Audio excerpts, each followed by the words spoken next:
신용환의 직관 보이는 칼럼 코너입니다. 요즘 냉면 한 그릇에 평균 가격이 11,000원 이상 갔다. 짜장면 평균 가격도 7,500원이 넘어갔다.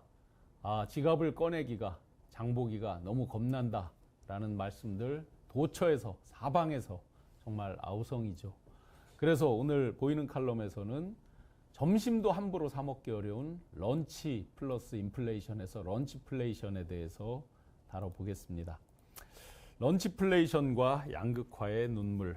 올 1분기 외식 물가가 5년 만에 20%를 올라서서 같은 기간 전체 물가 상승률인 13.6%를 크게 웃돌았다.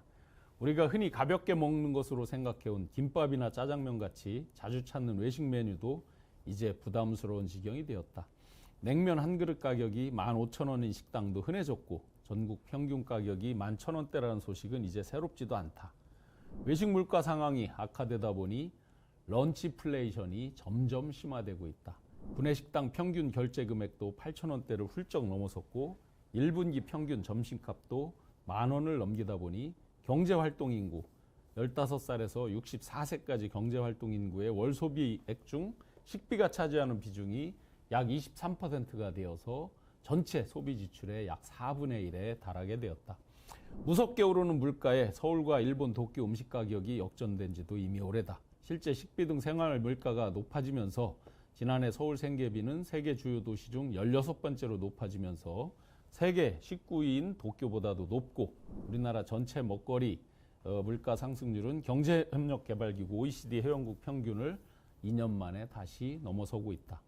과일, 채소 중심의 고물가가 계속해서 이어지는 탓이다. 우리나라 먹거리 물가가 OECD 평균을 넘어선 것은 우크라이나 침공 이전인 2021년 11월 이후 2년 3개월 만이다. 앞으로 더 큰 문제는 우리나라 먹거리 물가 상승 폭이 통계가 집계된 35개 회원국 중에서 세 번째로 높을 정도로 다른 OECD 회원국에 비해서 가파르게 상승하고 있다는 점이다.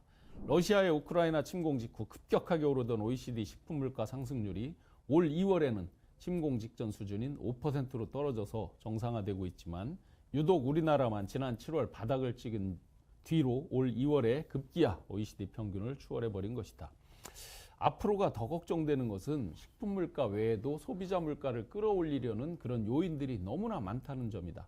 중동의 불안한 정세와 맞물려서 국제유가 불안이 소비자 물가를 압박하고 있고 고달러, 고환율, 수입 원재료값 이런 것들이 계속해서 오르면서 수입 가공식품 물가를 더 상승시키는 요인이 되고 있어서 생산자나 소비자 모두의 걱정을 계속해서 배가시키고 있다.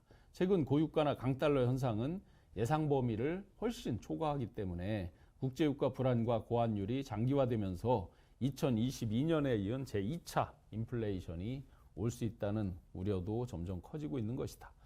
그러나 반대편에서는 에루샤디, 에르메스, 루이비통, 샤넬, 디올이라고 불리는 4대 명품 브랜드가 최고 매출액을 기록하면서 년 5조 매출을 넘어섰고 계속해서 성장을 하고 있다는 점이다.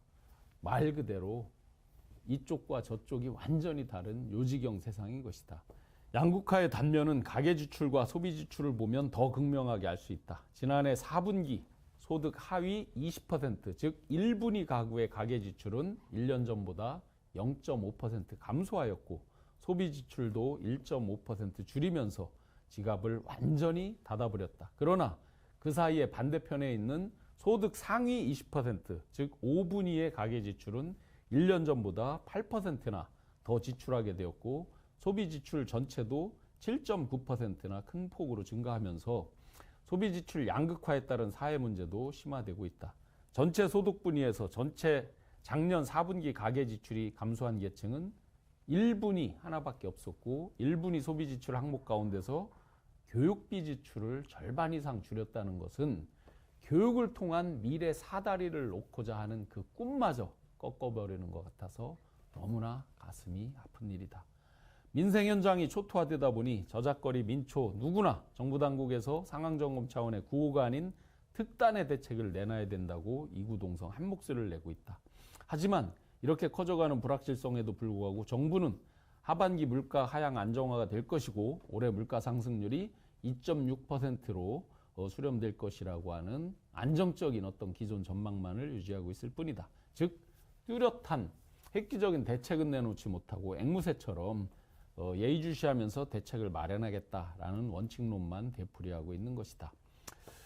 총선에서 정권 심판 외침에 한복판에 과연 무엇이 자리 잡고 있었는지 되새겨볼 일이다. 정부 당국은 지난 총선 민의를 되새기면서 신발끈을 다시 질끈 동여매야만 한다.